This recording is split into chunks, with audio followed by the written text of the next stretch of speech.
కన్సల్టెంట్కి ఉండాల్సింది చాలా అంటే చాలా ఓపిక. ప్రతి ఎర్రర్ కూడా మనం గూగుల్లో సెర్చ్ చేసుకుంటే ప్రతి దానికి ఆన్సర్ ఉంటుంది. ఒకరి మీద డిపెండ్ అవ్వాల్సిన అవసరం అసలు లేదు. ఓకేనా? అంటే సార్ ఎలా చెక్ చేసుకోవాలో నాకు కొంచెం తెలియట్లేదు సార్, ఒకసారి చెప్పండి సార్. సెర్చ్ చేయాలి. అట్టి కోడ్ వస్తుంది కింద, ఎర్ర రెడ్ కలర్ లో కోడ్ వస్తుంది. దాన్ని క్లిక్ చేస్తే అవును సార్. మ్యాటర్ వస్తుంది. ఆ మ్యాటర్ లో ప్రొసీజర్ ఉంటుంది, రకరకాలుగా 4-5 లైన్లు ఉంటాయి. అన్నిటిని కాపీ చేసుకుని సెర్చ్ చేయాల్సింది అంతే. ఒకటే తీసుకోవాల్సిన అవసరం లేదు.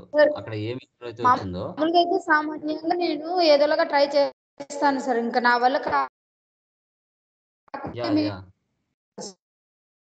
Okay good okay sir. Problem లేదు.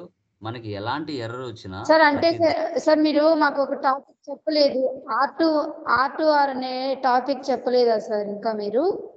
అది R2R సంబంధించి అది end user, not FI. Okay, అది FI సంబంధించి. నేను చూసాను సార్, చూసాను, అందుకోసం ఒకసారి అడగాను సార్. యూట్యూబ్ లో చాలా ఉంటాయి. R2R అనేది అది ఎండ్ యూజర్ సంబంధించిన FI కంటే తక్కువ పోస్ట్ది. జస్ట్ ఎంట్రీస్ పాస్ చేసుకుంటే జాబ్ అది. ఓకేనా? అంటే FI కన్సల్టెంట్ బ్యాక్ ఎండ్ లో కాన్ఫిగరేషన్ చేసిస్తే అతను జస్ట్ పర్చేజ్ సేల్ ఎక్స్పోజ్ చేసే జాబ్ అది. ఓకే, మీరు అది కాదు కదా, మీరు FI నేర్చుకునేది. నాకు తెలియదు సార్, అందుకోసం ఆ టాపిక్ చూసాను, అందుకోసం అడిగాను. Okay done. Yeah Gangadhar, any doubts Gangadhar? Sir doubts ఏం లేవు సార్, చేస్తున్నాను ఇప్పుడు నిదానంగా వస్తున్నాను. ఓకే, ఎంతవరకు వచ్చావు? ఇంకా చాలా బాగా అనుకున్నాను సార్, చాలా అంటే 1 వీక్ గ్యాప్ వచ్చడం. ఓకే, స్లోగా వీడియో చూసుకుంటూ 1-2 సార్లు అదే చేస్తున్నా. Sure sir. ఏమైనా పెండింగ్ ఉంటే కన్నా ఈ సెకండ్ బ్యాచ్ లో జాయిన్ కావాలంటే 8 o'clock ఉంది బ్యాచ్, దాంట్లో జాయిన్ అవ్వు. మళ్ళీ ఒకసారి అవుతాను. ఓకే సార్, కవర్ అవుతాయి. Okay sure sir. 8 o'clock sir start అయ్యేది? Okay sir. Same link sir? లేదు, నేను ఇస్తాను. Okay sir. ఓకే, స్క్రీన్ ఓకేనా? కనబడుతుందా మా స్క్రీన్? కనిపిస్తుంది sir. Okay sir. Yeah done. చూడండి, O2C ప్రాసెస్ కనబడుతుంది కదా?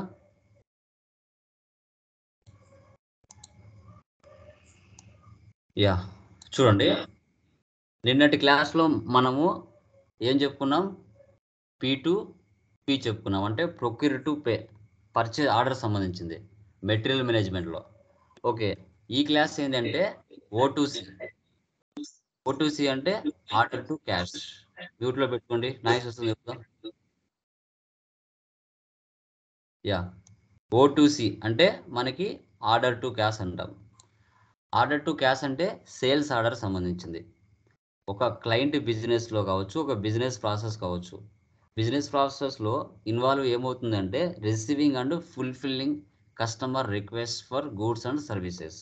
అంటే మనకి P2P చూసుకుంటే మన బిజినెస్ అంటే లైక్ వెండర్కి ఆర్డర్ పెట్టుకుంటుంది P2P. O2C అంటే ఏంటి? కస్టమర్ మన బిజినెస్కి ఆర్డర్ పెట్టుకుంటాడు, అంటే మన క్లయింట్ బిజినెస్కి కస్టమర్ ఆర్డర్ పెట్టుకుంటాడు. ఓకేనా? డిఫరెన్స్ అది. ఆర్డర్ టు క్యాష్ అంటే ఒక కస్టమర్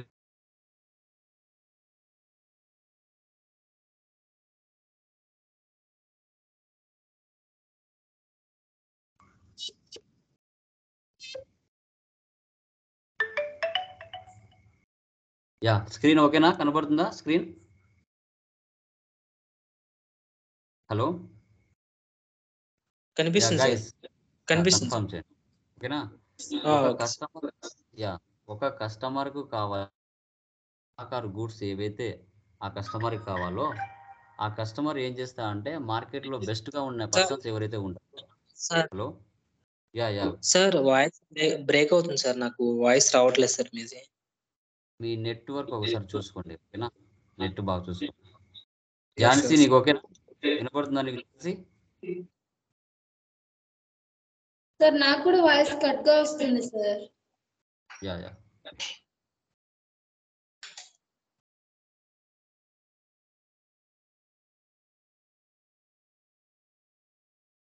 కాల్ వచ్చింది, అందుకు ఇదే ఉంటుంది. ఓకే, ఇప్పుడు ఓకేనా? కనబడుతుందా? వినపడుతుంది కదా? వినిపిస్తుంది సార్. యా సో ఒక కస్టమర్ ఎవరైతే ఉన్నారో అతనికి కావాల్సిన గూడ్స్ అండ్ సర్వీసెస్ ఏదైనా కానీ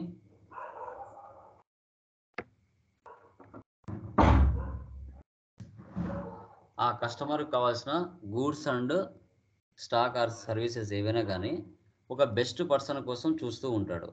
సో అలాంటి పర్సన్ ఎవరైతే బెస్ట్గా ఇస్తారో అతనే మనం అనుకోండి, అంటే మనము బెస్ట్ సప్లయర్ అనుకోండి కస్టమర్కి. ఓకేనా? కస్టమర్ పాయింట్ ఆఫ్ వ్యూలో అది పర్చేస్ ఆర్డర్ అవుతుంది, మన పాయింట్ ఆఫ్ వ్యూలో అది ఇదేమవుతుంది, సేల్స్ ఆర్డర్ అవుతుంది. ఒక కస్టమర్ మనకు ఆర్డర్ పెట్టుకున్నాడంటే అది మనకు సేల్స్ ఆర్డర్, ఆ కస్టమర్కి అది పర్చేస్ ఆర్డర్. ఓకేనా? O2C అంటే సేల్స్ ఆర్డర్కి సంబంధించింది. ఇది వర్క్ యాక్చువల్గా ఎవరు చేయాలి? SD కన్సల్టెంట్ చేయాలి. సేల్స్ అండ్ డిస్ట్రిబ్యూషన్ వాళ్ళు చేయాల్సిన ప్రాసెస్ ఇది. బట్ ఎలా ఉంటుందని ప్రాసెస్ మీకు ఓవర్వ్యూ ఇస్తున్నాను. ఓకే, O2C సైకిల్ ఎలా ఉంటుంది అంటే customer enquiry, quotation for customer enquiry, sales order creation, post goods issue, delivery, billing, bill send to customer, receipt of money are customer payment. Yeah so first ఒక customer ఏం చేస్తాడు అంటే enquiry చేస్తాడు. మార్కెట్లో ఉన్న n నెంబర్ ఆఫ్ సప్లయర్స్ ఎవరైతే ఉంటారో వాళ్ళల్లో బెస్ట్ సప్లయర్ ఎవరైతే ఉంటారో ఆ సప్లయర్ని కాంటాక్ట్ అవ్వడానికి అతను ఏం చేస్తాడంటే ఫస్ట్ ఎంక్వైరీ చేసుకుంటాడు. ఆ కస్టమర్కి సంబంధించిన బిజినెస్ కావాల్సిన వస్తువులు అంటే లైక్ స్టాక్ ఆర్ గూడ్స్ మంచి ప్రైస్కి బెస్ట్గా క్వాలిటీతో బెస్ట్ సప్లయర్ ఎవరైతే ఉంటారో వాళ్ళని కాంటాక్ట్ అవుతాడు. అది కస్టమర్ ఫస్ట్ చేసే ప్రాసెస్, ఎంక్వైరీ. ఓకేనా? ప్రైజ్లో కానీ, క్వాలిటీలో కానీ, క్వాంటిటీలో కానీ, సప్లై చేయడంలో కానీ అన్నీ ఎంక్వైరీ చేసుకుంటాడు. చేసుకొని ఆ కస్టమర్కు కావాల్సిన గూడ్స్ ఆ స్టాక్ ఏవైతే ఉంటాయో దానికి సంబంధించి ఒక కొటేషన్ ప్రిపేర్ చేసుకుంటాడు. ఒక కొటేషన్ అనేది ప్రిపేర్ చేసుకుంటారు. ఎవరు? కస్టమరే ప్రిపేర్ చేసుకుంటాడు. ప్రిపేర్ చేసుకొని అది మన దగ్గరికి వస్తాడు. అంటే మనమే కదా సేల్స్ ఆర్డర్ ఇచ్చేది. ఓకేనా? సో ఆ కొటేషన్ ప్రిపేర్ చేసుకొని ఆ పర్సన్ మనకి ఏం చేస్తాడంటే ఆర్డర్ పెట్టుకుంటాడు, సేల్స్ ఆర్డర్ పెట్టుకుంటాడు. సో మనం ఏం చేస్తాం? దాన్ని యాక్సెప్ట్ చేస్తాం. సేల్స్ ఆర్డర్ని మనం ఏం చేస్తామంటే యాక్సెప్ట్ చేస్తాం. పోస్ట్ గూడ్స్ ఇష్యూ అంటాం. యాక్సెప్ట్ చేసి మనం ఏం చేస్తామంటే అతనికి ఏవైతే సేల్స్ ఆర్డర్ పెట్టుకున్నాడో దానికి సంబంధించి టోటల్ మనము ఆ కొటేషన్ అంతా చూసుకొని ఓకే ఏమేమి ఆర్డర్ పెట్టాడో అవన్నీ చూసుకొని మనం ఏం చేస్తామంటే పోస్ట్ గూడ్స్ ఇష్యూ చేస్తాం. PGI అంటే యాక్సెప్ట్ చేస్తాం అనమాట. యాక్సెప్ట్ చేసి మనం ఓకే మేము మీకు ఆర్డర్ ఇస్తాము, ప్రాబ్లం లేదు, పంపిస్తామని చెప్తాం. యాక్సెప్ట్ చేసిన తర్వాత వాళ్ళకి ఏం చేయాలి? మనం డెలివరీ చేయాలి. సో వాళ్ళకి ఏం చేస్తాం? డెలివరీ చేయాలి. ఇప్పుడు మనం అమెజాన్, ఫ్లిప్కార్ట్, మీషో ఇవన్నీ ఎలా ఉన్నాయి? సేమ్ అదే విధంగా ఇది కూడా ఉంటుంది. O2C, P2P రెండు కూడా సేమ్ అలాగే ఉంటాయి. ఓకే, ఆ డెలివరీతో పాటు మనం ఏం చేస్తామంటే బిల్ కూడా పంపిస్తాం కస్టమర్కి. ఓకే, ఏ ఐటము ఎంతెంత అమౌంట్కి ఎంతెంత క్వాంటిటీలో మనము ఆ కస్టమర్కి సేల్స్ బిల్ ఇస్తున్నాం అనేది బిల్లు కూడా పంపిస్తాం. ఓకే, పంపించిన తర్వాత ఆ కస్టమర్ మనకి ఏం చేయాలి? కొద్ది రోజుల తర్వాత అమౌంట్ పే చేయాలి. ఓకేనా? రిసిప్ట్ ఆఫ్ మనీ, ఆ కస్టమర్ మనకి అమౌంట్ పే చేయాలి. సో మీకు ఇంటర్వ్యూ పాయింట్ ఆఫ్లో అడుగుతారు customer enquiry, quotation for customer enquiry, sales order వీటి వరకు ఎలాంటి ట్రాన్సాక్షన్స్ ఉండవు, ఎలాంటి ఎంట్రీస్ ఉండవు. మీకు చెప్పాలి సేల్స్ ఆర్డర్కి ఎంట్రీ చెప్పండి అంటారు, ట్రాన్సాక్షన్ చెప్పండి అంటారు. మీరు ఏం చెప్పాలి? సార్ సేల్స్ ఆర్డర్కి ట్రాన్సాక్షన్ లేదు అని చెప్పాలి. ఇలా ఉంది అని చెప్పారంటే మీకు ఫేక్ అని తెలిసిపోతుంది. ఓకే, పోస్ట్ గూడ్స్ ఇష్యూకి, బిల్లింగ్కి, కస్టమర్ పేమెంట్కి ఈ మూడిటికి మాత్రమే మనకు ట్రాన్సాక్షన్ ఉంటుంది. ఇంకా డెలివరీ అయినా కూడా PGI కిందకి వస్తుంది. ఓకేనా? దాని సైకిల్ ఎలా ఉందో చూద్దాం. ఇక్కడ చూడండి. సో ఫస్ట్ ఏం చేస్తారంటే సేల్స్ ఆర్డర్ పెట్టుకుంటాడు కస్టమర్. పెట్టుకున్న తర్వాత మనం ఏం చేస్తాం? అవైలబిలిటీ చెక్, మన దగ్గర స్టాక్ ఎంత ఉంది, ఏ ప్రైస్లో ఉంది, ఎంత క్వాలిటీలో ఉంది, ఇవన్నీ అవైలబిలిటీ చెక్ అనేది మన బిజినెస్ చూసుకుంటుంది, క్లయింట్ బిజినెస్. సో అతనికి డెలివరీ చేయడానికి మన దగ్గర స్టాక్ ఉందా అవన్నీ చెక్ చేసుకొని అవైలబిలిటీ చెక్ చేసుకొని ఓకే ఉంది అంటే వాళ్ళకి ఆన్ టైంలో మనం వాళ్ళకి అవుట్ బాండ్ డెలివరీ చేస్తాం. ఏ విధంగా? ట్రాన్స్పోర్టేషన్ ద్వారా చేస్తాం, వెహికల్ ద్వారా. ఓకే, చేసిన తర్వాత వాళ్ళు ఏం చేయాలి, పికింగ్ చేసుకోవాలి. ఓకే, మనం చేసాం కదా, చేసిన తర్వాత వాళ్ళు ఏం చేసుకుంటారు, పికింగ్ చేసుకుంటారు. తర్వాత ఓకే, ఆ కస్టమర్కి ఏ గూడ్స్ ఎంత అమౌంట్కి మనము సేల్ చేసాము, అప్పుడు ఏం చేయాలి, మనం గూడ్స్ ఇష్యూ చేస్తాం అంటే యాక్సెప్ట్ చేస్తాం అతని ఆర్డర్ని. అది చేసిన తర్వాత నెక్స్ట్ ఏం చేయాలి, బిల్లింగ్ ఇవ్వాలి. ఏ ఐటము ఎంత క్వాంటిటీకి ఎంత అమౌంట్కి ఏ డేట్న ఏ రోజున ఎవరికి షిప్పింగ్ చేశాము అనేది బిల్లింగ్ ఇన్వాయిస్లో ఉంటుంది. ఆ ఇన్వాయిస్ అయిన తర్వాత మనం ఏం చేయాలి, ఆ కస్టమర్ నుంచి డబ్బులు రాబెట్టుకోవాలి. అంటే పేమెంట్ ప్రాసెస్, మీరు మా దగ్గర ఇంత స్టాక్ తీసుకుని వెళ్ళారు, ఇంత డబ్బులు మాకు మీరు పే చేయాలి అనేది పేమెంట్ ప్రాసెస్ చేయాలి.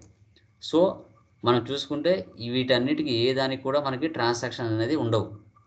ఈ మూడిటికి మాత్రమే ట్రాన్సాక్షన్స్ ఉంటాయి. అవి ఏంటి అనేది ఇప్పుడు చెప్పుకున్నాం. ఇది ఓటీసీ సైకిల్ అంటాం, ఓటీసీ సైకిల్. తర్వాత దీంట్లో సంబంధించి చూడండి, OTC process steps, transaction code, no accounting entries. Enquiry వచ్చేసి VA11, దీని ట్రాన్సాక్షన్ కోడ్ వచ్చేసి VA11లో ఎంక్వైరీ చేసుకుంటారు. దీనికి ఎలాంటి అకౌంటింగ్ ఎంట్రీస్ లేదు. తర్వాత quotation VA21 transaction code, so దీనికి కూడా ఎలాంటి అకౌంటింగ్ ఎంట్రీ లేదు. సేల్స్ ఆర్డర్ VA01, దీనికి కూడా ఎలాంటి అకౌంటింగ్ ఎంట్రీ లేదు. తర్వాత post goods issue PGI VL01N, దీనికి అకౌంటింగ్ ఎంట్రీ ఉంటుంది. సో డెలివరీ కూడా సేమ్, ఈ రెండు ఒకటే, దీనికి అకౌంటింగ్ కోడ్ ఉంటుంది. బిల్లింగ్ VF01 ట్రాన్సాక్షన్ కోడ్ ఎస్, దీనికి కూడా ట్రాన్సాక్షన్ ఉంటుంది. రిసిప్ట్ ఆఫ్ మనీ FB50, దీనికి కూడా అకౌంటింగ్ ఎంట్రీ ఉంటుంది. ఆ అకౌంటింగ్ ఎంట్రీస్ ఏంటి అనేది ఇప్పుడు డిస్కస్ చేద్దాం 1 by 1. చూడండి, ఫస్ట్ వన్ వచ్చేసి మనకి ఎంక్వైరీ. ఈ ఎంక్వైరీలో ఏం చేస్తామంటే, ఒక కస్టమర్ ఫస్ట్ ఎంక్వైరీ ఏం చేస్తామంటే ప్రోడక్ట్ ప్రైస్ అండ్ సర్వీస్ చూస్తాడు. సో అతనికి ఫస్ట్ మెయిన్ ఎంక్వైరీలో అతను ఫస్ట్గా ఒక సప్లయర్ నుంచి ఏం ఆశిస్తాడంటే price, product price and service. అది ఫస్ట్ స్టార్టింగ్ పాయింట్ ఓటీసీలో. ఓకే, బట్ ఇది ఎలాంటి జిఎల్స్కి ఎఫెక్ట్ చూపించదు. ఎంక్వైరీలో ఎలాంటి ఎంట్రీ కూడా ఉండదు. ఓకేనా. సో ఎంక్వైరీలో ఒక కస్టమర్ ఎంక్వైరీ చేసినప్పుడు price, product price and service చూస్తాడు. దీంట్లో జిఎల్కి సంబంధించి ఎలాంటి ఎంట్రీస్ కూడా ఉండవు. ఓకేనా. సో వన్స్ ఆ ఎంక్వైరీ చేసిన తర్వాత కస్టమర్ క్రియేషన్ చేస్తాడు, ఎంక్వైరీ క్రియేట్ చేస్తాడు. దానికి ఒక ఎంక్వైరీ నెంబర్ జనరేట్ అవుతుంది. సో ఆ ఎంక్వైరీ ఎక్కడ జనరేట్ అవుతుంది అనేది మనము ఆ రియల్ టైంలో వర్క్ చేసేటప్పుడు తెలుస్తుంది. ఓకే, దానికి సంబంధించిన ట్రాన్సాక్షన్ కోడ్ వచ్చేసి VA11లో ఎంక్వైరీ చూస్తారు. తర్వాత కొటేషన్. సో కొటేషన్ ఏంటి, ఓకే ఎంక్వైరీ చేసుకున్నాడు, సప్లయర్ గురించి బాగా అన్ని సెలెక్ట్ చేసుకున్నాడు, బాగుంది. తర్వాత కొటేషన్లో ఏం చూస్తాడు, price quotation given to the customer. ఆ ఎంక్వైరీ తెలిసిన తర్వాత ఏ ఐటమ్ ఎంతెంత ప్రైస్కు ఇస్తారని తెలుసుకొని ఒక కొటేషన్ ప్రిపేర్ చేసుకొని అది మన బిజినెస్కి సబ్మిట్ చేస్తాడు. అంటే మన బిజినెస్ కదా సేల్స్ ఇచ్చేది వాళ్ళకి, సో మన బిజినెస్కి సబ్మిట్ చేయడం జరుగుతుంది. సో ఏ కొటేషన్ ఫాలోస్ ఎంక్వైరీ స్టెప్స్. ఆ ఎంక్వైరీ ఏదైతే కనుక్కున్నాడో మన దగ్గర ఆ కస్టమర్, దాన్ని బట్టి మనం ఏం చేస్తామంటే ఫాలో అవుతాం. ఓకే, సో ఆ ఫాలో అయ్యేటప్పుడు ఎంక్వైరీ రెఫరెన్స్ నెంబర్ ఉన్నా లేకపోయినా మనం క్రియేషన్ చేయొచ్చు కొటేషన్ని, ప్రాబ్లం ఏం లేదు. దాని యొక్క ట్రాన్సాక్షన్ కోడ్ వచ్చేసి VA21లో చూస్తాం, VA21లో చూస్తాం అండ్ క్రియేట్ చేస్తాం. ఓకే, ఇది కొటేషన్ అంటాం. దీనికి ఈ రెండింటికి ఏం ఎంట్రీస్ ఉండవు, ఎలాంటి ట్రాన్సాక్షన్స్ కూడా ఉండవు. తర్వాత ఇంకా సేల్స్ అనేది మళ్ళీ మీకు చెప్పాల్సిన అవసరం లేదు. సేల్స్, సో వన్స్ ఒకసారి ఇంకా మనకు ఆర్డర్ వచ్చింది అంటే మనం ఇమీడియట్గా ఫస్ట్ స్టెప్ చేసేది ఏంటి, వాళ్ళకు ఆ కొటేషన్ చూస్తాం. ఆ కొటేషన్ ఎంక్వైరీ రెండు చూసి ఓకే ఎంత అమౌంట్కు ఏ ప్రోడక్టు ఏ డేట్లో ఇది చేయాలి అవన్నీ మనం చెక్ చేసుకుంటాం. ఓకే, చెక్ చేసుకున్న తర్వాత మనం ఏం చేస్తామంటే ఆ సేల్స్ ఆర్డర్ ఏదైతే ఉందో దానికి వాళ్ళు రెఫరెన్స్ నెంబర్ ఇచ్చినా ఇవ్వకపోయినా మనం క్రియేట్ చేసేసుకుంటాం సేల్స్ ఆర్డర్ని. ఓకే, ఇది ఎలాంటి జిఎల్స్కి ఎఫెక్ట్ చూపించదు, ఎలాంటి ప్రాఫిట్ అండ్ లాస్ కానీ బ్యాలెన్స్ షీట్లో ఎలాంటి ఫైనాన్స్ స్టేట్మెంట్స్లో కూడా ఎఫెక్ట్ చూపించదు సేల్స్ ఆర్డర్ అనేది. ఓకే, సో తర్వాత ఏం చేస్తామంటే ఆ కస్టమర్కి కమిట్మెంట్ ప్రకారంగా గూడ్స్ని కస్టమర్కి డెలివరీ చేస్తాం. దీని యొక్క ట్రాన్సాక్షన్ కోడ్ వచ్చేసి VA01లో చేస్తాం. VA01 సేల్స్ వరకు మనకి ఎలాంటి ఎఫెక్ట్ అండ్ ట్రాన్సాక్షన్ కోడ్స్ ఏమి ఉండవు. తర్వాత పోస్ట్ గూడ్స్ ఇష్యూ. సో ఇక్కడ మనం ఏం చేస్తామంటే, so goods are being picked by warehouse. మన కంపెనీలో వేర్ హౌస్ ఉంటుంది, దాంట్లో అవైలబిలిటీ చెక్ చేసుకుంటాం. చెక్ చేసుకొని వాటిలో నుంచి మనం వేర్ హౌస్ నుంచి పిక్ చేసుకుంటాం. స్టాక్ని పిక్ చేసుకొని ప్యాక్ చేసుకొని కస్టమర్కి షిప్పింగ్ అడ్రస్కి యాజ్ ఎ సేల్స్ ఆర్డర్ ప్రకారంగా అతని యొక్క ప్లేస్కి డెలివరీ చేస్తాం. ఇక్కడ మనకి ఏంటి, ఇక్కడ ఎంట్రీస్ ఉంటాయి. ఓకే, సో ఇక్కడ క్రెడిట్ ఎంట్రీ ఏముంటుందని డిస్కస్ చేద్దాం. ఇక్కడ చూడండి, we have accounting entries as inventory is being credited against the cost of goods sales debited. General ledger accounts associated with all the cost of goods sales and inventory of affected respectively. ఎందుకంటే మన దగ్గర ఉన్న stock ఏదైతే ఉందో అది ఇంకా out సైడ్కి వెళ్ళిపోతుంది, కాబట్టి ఇక్కడ ఇంటిగ్రేషన్ జరుగుతుంది. సేల్స్ అండ్ డిస్ట్రిబ్యూషన్ సంబంధించి ఇంటిగ్రేషన్ పార్ట్ ఇక్కడ లింక్ అవుతుంది బ్యాంక్ ద్వారా. ఓకేనా, మనం స్టాక్ పంపిస్తున్నాం, అతను మన బ్యాంక్ ద్వారా డబ్బులు పే చేస్తాడు. ఇక్కడ బ్యాంక్ అది ఇంటిగ్రేషన్ జరుగుతుంది ఎస్డీకి. దీనికి ఎస్డీ కన్సల్టెంట్ చేయాల్సిన వర్క్ ఇది. ఓకేనా, మినిమం మనకు వాట్ ఈజ్ వాట్ అని తెలియాలి. ఇక్కడ పోస్ట్ గూడ్స్ ఇష్యూలో మనకి ఎంట్రీ వస్తుంది, అది చెప్తాను. తర్వాత డెలివరీ. ఓకే, ఇంకా వేరే హౌస్ నుంచి ప్యాకప్ చేసుకున్నాం, పిక్ చేసుకున్నాం, మనకి ఇమీడియట్గా మనం ఏం చేస్తాం, కస్టమర్కి డెలివరీ చేసేస్తాం అతని షిప్ అడ్రస్కి కరెక్ట్గా. దీనికి సంబంధించిన ట్రాన్సాక్షన్ కోడ్ వచ్చేసి VL01Nలో డెలివరీ సంబంధించి చూస్తాం. తర్వాత బిల్లింగ్. ఓకే, డెలివరీ చేసిన తర్వాత ఆ డెలివరీతో పాటు మనం ఏం చేస్తామంటే బిల్లింగ్ కూడా అతనికి డెలివరీ చేయడం జరుగుతుంది. We send the bill to customer for the goods delivered. దాంతోపాటే మనము ఒక ఇన్వాయిస్ను కూడా, సేల్స్ ఇన్వాయిస్ను కూడా జనరేట్ చేసి అతనికి పంపించడం జరుగుతుంది. ఓకే, సో ఇక్కడ we debit customer and credit cash account అవుతుంది. దీని యొక్క ట్రాన్సాక్షన్ కోడ్ వచ్చేసి VF01లో చూస్తాం. బిల్లింగ్ అక్కడ వెళ్ళి చేస్తాం. జనరల్ ఎంట్రీస్ చూడండి, సేల్స్ ఆర్డర్ క్రియేషన్కి VA01లో ఎలాంటి డాక్యుమెంట్ జనరేట్ చేసేదానికి ఎలాంటి ఎంట్రీ లేదు. తర్వాత క్రియేటింగ్ అవుట్ బాండ్ డెలివరీ VL01Nలో, దీంట్లో కూడా ఎలాంటి డాక్యుమెంట్కి జనరేట్ చేయడానికి ఎంట్రీస్ ఏమీ లేవు.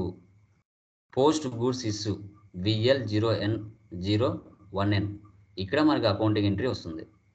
Cost of goods sold account debit to inventory account credit, ఈడ ఎంట్రీ వస్తుంది. మీరు ఇంటర్వ్యూ పాయింట్ ఆఫ్ అడిగినప్పుడు పోస్ట్ గూడ్స్ ఇష్యూకి VL01Nలో క్రియేషన్ చేస్తాము. దానికి సంబంధించి ఎంట్రీ, ట్రాన్సాక్షన్ ఎంట్రీ వచ్చేసి cost of goods sold account debit to inventory account credit అని చెప్పాలి. ఇది ఇంటర్వ్యూ పాయింట్ ఆఫ్లో అడుగుతారు. తర్వాత next one, creation of billing document T code VF01. ఇక్కడ వచ్చేసి accounting entry, customer account data to sales account అని చెప్పాలి. ఇది బిల్లింగ్ ఎంట్రీ కదా, అంటే కస్టమర్కు మనం సేల్ బిల్ పంపిస్తున్నాం అనమాట. ఇంత సరుకు మనము సేల్ చేసాము, నువ్వు నాకు ఆర్డర్ పెట్టుకున్నావు ఒక 5000, నేను దానికి సంబంధించి బిల్ అనేది నీకు ఇస్తున్నానని customer account data to sales account అని చెప్పాలి. Creation of billing document. So తర్వాత మనం సేల్ చేసిన తర్వాత కస్టమర్ మనకు డబ్బులు పే చేయాలి కదా, కస్టమర్ పేమెంట్ అంటే అది మనకి రిసిప్ట్ అవుతుంది. ఇక్కడ ఏంటి, bank clearing account data to customer account మీద తీసుకోవాలి. Bank clearing account data to customer account, ఈ మూడు మీరు గుర్తుపెట్టుకోవాల్సి వస్తుంది. ఈ మూడింటికి మాత్రమే బిల్ అనేది అండ్ ఎంట్రీస్ ఉంటాయి, ఇంకా మిగతా వాటికి ఉండవు అనమాట. అది మీరు గుర్తుపెట్టుకోవాలి. ఇది అండి. సో ఈ విధంగా మనము O2C యొక్క ఓటీసీ ప్రాసెస్ ఎలా ఉంటుంది అనేది ఈరోజు క్లాస్లో చెప్పుకున్నాం. సో మెయిన్గా మనకి ఓటీసీ సైకిల్ అడిగినప్పుడు ఇది చెప్పాలి: customer enquiry, quotation for customer enquiry, sales order creation, post goods issue, delivery, billing send to customer, receipt of money, customer payment అని చెప్పాల్సి వస్తుంది. ఓకే, ఎనీ డౌట్స్ మా దీంట్లో? O2C థియరీ ఇది యాక్చువల్గా ఎస్డి కన్సల్టెంట్ చేసేది, బట్ మినిమం మనకు knowledge ఉండాలనే ఉద్దేశంతో ఇది మీతో డిస్కస్ చేయడం జరిగింది. క్లియర్? అది ఏమైనా డౌట్స్ ఉన్నాయి దీంట్లో?